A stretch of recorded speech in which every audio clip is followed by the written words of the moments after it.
The pounding on his apartment door at 9:47 p.m. made David Carter nearly drop the worn teddy bear he was tucking beside his sleeping 6-year-old daughter. Who could be here this late? As the knocking grew more insistent, he gently closed Lily's bedroom door and hurried through the cluttered living room, stepping over building blocks and half-finished art projects. When he opened the door, his heart plummeted to his stomach. There stood Eliza Winters, CEO of Winter Tech Solutions and his direct boss for the past 4 years, her normally composed face flushed with what looked like anger. "You're fired," she announced, her voice echoing in the narrow hallway. If you're already wondering how this single dad's world is about to be turned upside down, hit that like button and subscribe now. This story of misunderstandings, second chances, and unexpected love is one you won't want to miss. Let's dive deeper into David's journey. David stood frozen, his mind racing through every project deadline, every meeting, every email he might have missed while juggling single parenthood and his demanding career as a software engineer. After losing his wife Claire to cancer 2 years ago, he'd been walking a tightrope, desperately trying not to fall. And now, it seemed, he had failed spectacularly. "Ms. Winters, please," he stammered, lowering his voice to avoid waking Lily. "Whatever I did, I can fix it. I need this job. Lily needs." "That's exactly the problem, David," Eliza interrupted, her professional demeanor cracking slightly. "You're not listening. You haven't been listening for months." Before David could respond, a small voice called from behind him. "Daddy? Who's at the door?" Lily stood in the hallway, rubbing sleep from her eyes, her favorite stuffed elephant dragging on the floor beside her. Her dark curls, so like her mother's, were tousled from sleep, and her Wonder Woman pajamas were rumpled. David's protective instincts flared. "It's just someone from work, sweetie. Go back to bed, okay?" But Lily, with the curiosity that defined her 6-year-old existence, patted forward instead. "Are you Daddy's boss?" she asked Eliza directly, tilting her head. "He talks about you a lot." Eliza's stern expression softened immediately as she knelt to Lily's level. "Yes, I am. And you must be Lily. Your dad has pictures of you on his desk. Are you firing my daddy?" Lily asked, her lower lip trembling slightly. "Because he works really hard. Sometimes he stays up all night doing his computer stuff after I go to bed." David felt his chest tighten with both love for his daughter's defense and mortification at the situation. "Lily, honey, it's complicated grown-up stuff. Let's get you back to." "That's exactly why I'm here," Eliza said, her voice gentler now. She looked up at David, something unreadable in her expression. "May I come in? I think we need to talk." Reluctantly, David stepped aside, acutely aware of the dishes piled in the sink, the laundry basket overflowing in the corner, and the general chaos of a home managed by a single parent working 60-hour weeks. Eliza entered, her designer suit and perfect posture looking utterly out of place among the cheerful disarray. "Lily, how about you show me your room while your dad makes us some tea?" Eliza suggested, surprising both Carter family members. Lily's face lit up. "I have a science corner. Daddy helped me make a solar system that glows in the dark." As his daughter led his boss down the hallway, David hurried to the kitchen, mind racing. What was happening? Was this some strange professional courtesy, letting him down gently in his own home rather than in the sterile conference room at Winter Tech? He filled the kettle with shaking hands, listening to Lily's animated chatter and Eliza's warm responses. 15 minutes later, after Lily had proudly shown off her room and been tucked back into bed with promises of just 5 more minutes that stretched to 20, David and Eliza sat across from each other at his small kitchen table, steaming mugs between them. "I don't understand," David said finally, breaking the uncomfortable silence. "If you're firing me, why are you here at my apartment at nearly 10 o'clock? Why not just call me into your office tomorrow?" Eliza sighed, wrapping her hands around her mug. "Because you wouldn't have heard me there either. David, I've been trying to talk to you for weeks. I've sent emails, left notes, scheduled meetings that you've either rescheduled or attended while simultaneously answering messages on your phone. David flinched. It was true. He'd been stretched so thin that multitasking had become his only mode of operation. I've been meeting all my deadlines, he defended weakly. At what cost? Eliza asked, leaning forward. You look exhausted. Your team members are worried about you. You've lost weight. And tonight, when you missed the company gala where you were supposed to receive the Innovation Award for your work on the Nexus project, I realized drastic measures were needed. David blinked. The gala.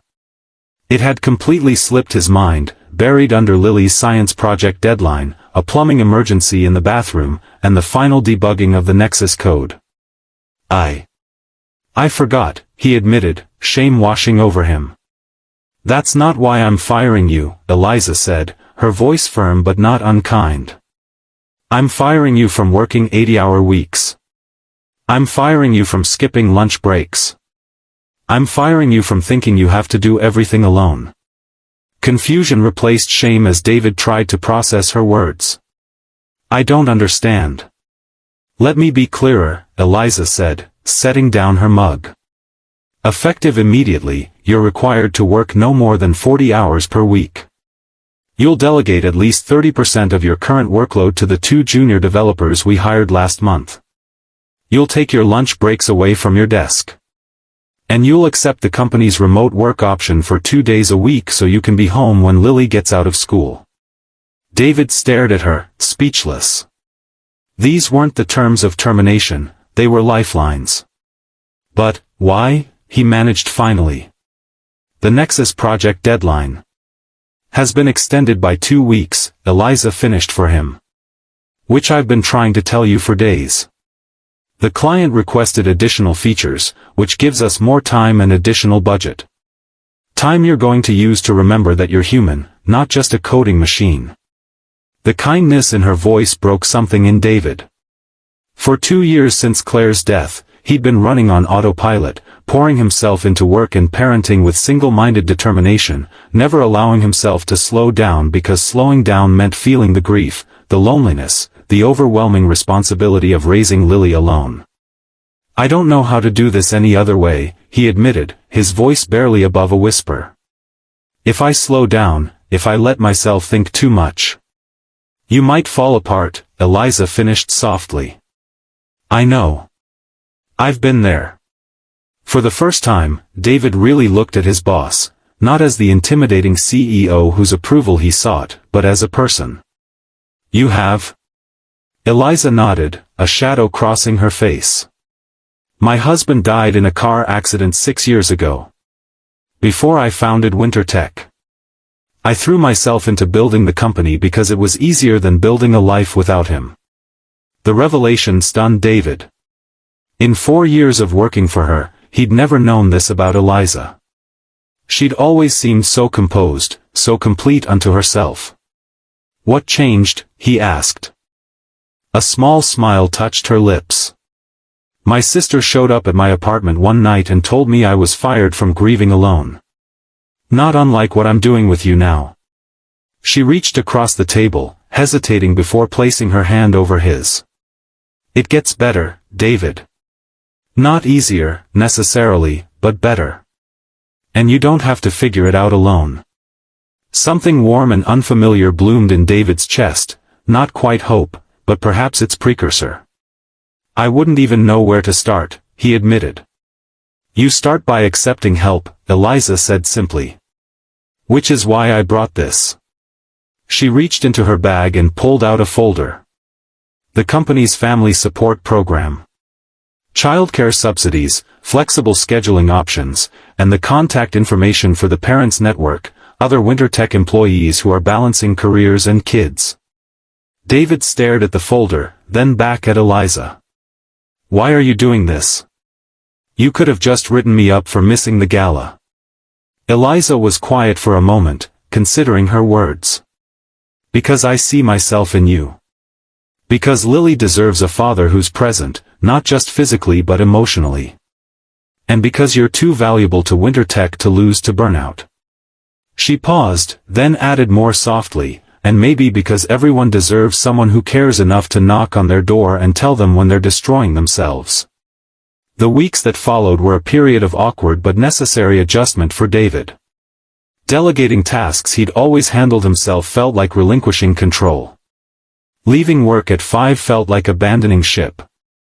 Taking lunch breaks away from his desk made him twitchy with unproductive guilt. But gradually, almost imperceptibly, things began to change.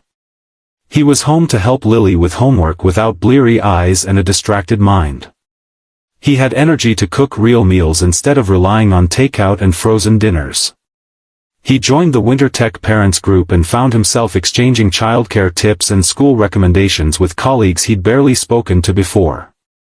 And then there was Eliza. What had begun as a professional intervention evolved into something more complex. She checked in regularly, not just about work but about how he was managing the changes. She invited him and Lily to a company picnic where his daughter delighted in meeting other Winter Tech kids. She recommended books that had helped her through grief, leaving them on his desk with simple notes. This chapter on page 86 saved me. 3 months after that night at his door, David found himself actually looking forward to the annual Winter Tech charity auction. Lily was spending the evening with her best friend's family, and for the first time in years, David had bought a new suit, gotten a haircut, and arrived at an event without his laptop bag. He spotted Eliza across the elegantly decorated hotel ballroom, striking in a deep blue gown, confidently directing staff and greeting major donors. Their eyes met, and her professional smile warmed into something more personal as she made her way toward him. "You came," she said, genuine pleasure in her voice.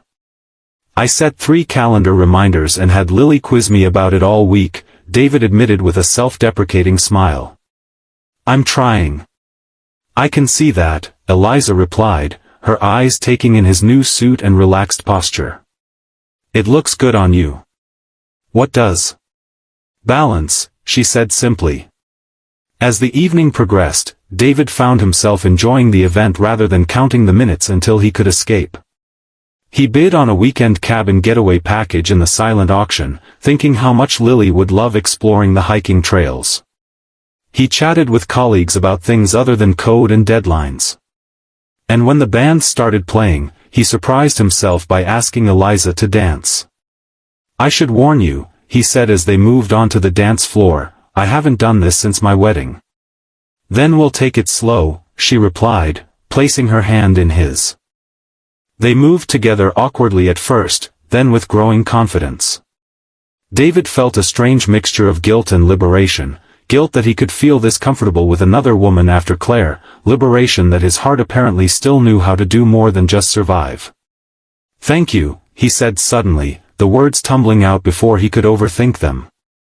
"For firing me that night. For caring enough to show up."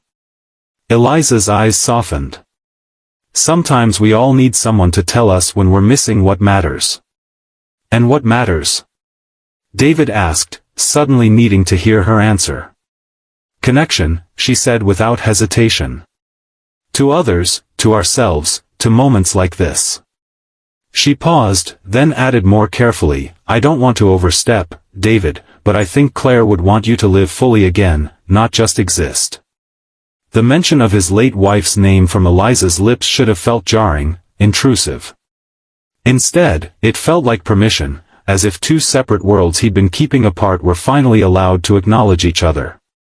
"She would," he agreed, his voice rough with emotion. "She always lived so completely in every moment. It was what I loved most about her."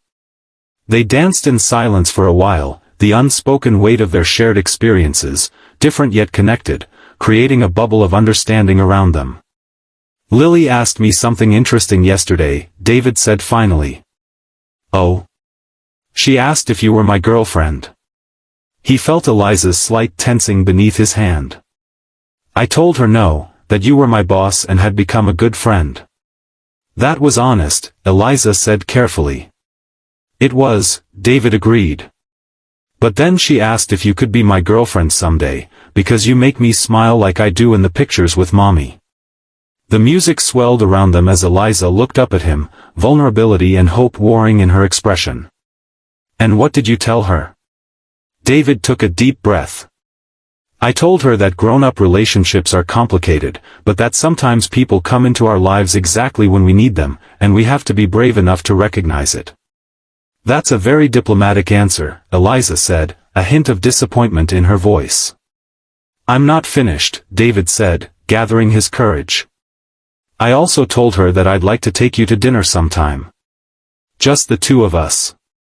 To see if there might be something more than friendship between us." Eliza's smile bloomed slowly, transforming her face. "I'd like that very much. Fair warning," David added, "I'm still a work in progress. I still forget things, work too much sometimes, and occasionally eat cereal for dinner." "I'm not looking for perfection, David," Eliza replied. "Just presence. Just effort. Just the willingness to try." As the song ended, they remained for a moment in their shared space, neither quite ready to break the connection. David realized with startling clarity that for the first time in 2 years, he was fully present in a moment, not thinking about work deadlines or Lily's school projects or the endless to-do list that defined his life as a single parent. He was simply here, with this remarkable woman who had cared enough to fire him from a life half-lived. 6 months later, David stood in his kitchen, the same kitchen where Eliza had sat across from him that fateful night, watching as she helped Lily decorate cupcakes for her school bake sale. Frosting smeared Lily's cheeks, and even the ever-composed Eliza had a dusting of powdered sugar on her nose. The scene was so domestic, so normal, and yet miraculous in its ordinariness. His phone buzzed with a work email, and for a moment, old habits tugged at him. But then Lily laughed at something Eliza said, and the sound anchored him to what mattered most. The email could wait until tomorrow. "Dad. Come see. Eliza showed me how to make frosting flowers." Lily called, waving him over with sticky fingers. As he joined them at the counter, Eliza caught his eye and smiled, that same determined smile she'd worn at his door that night. The night she'd fired him from merely existing and hired him back into living. Sometimes the things we think will break us are actually the things that save us. Sometimes the people who challenge us most are the ones who see what we need before we do. And sometimes, when life knocks insistently at our door, the bravest thing we can do is simply answer it. If this story touched your heart, please hit that like button and subscribe to our channel for more stories about second chances, unexpected love, and finding hope in the hardest moments.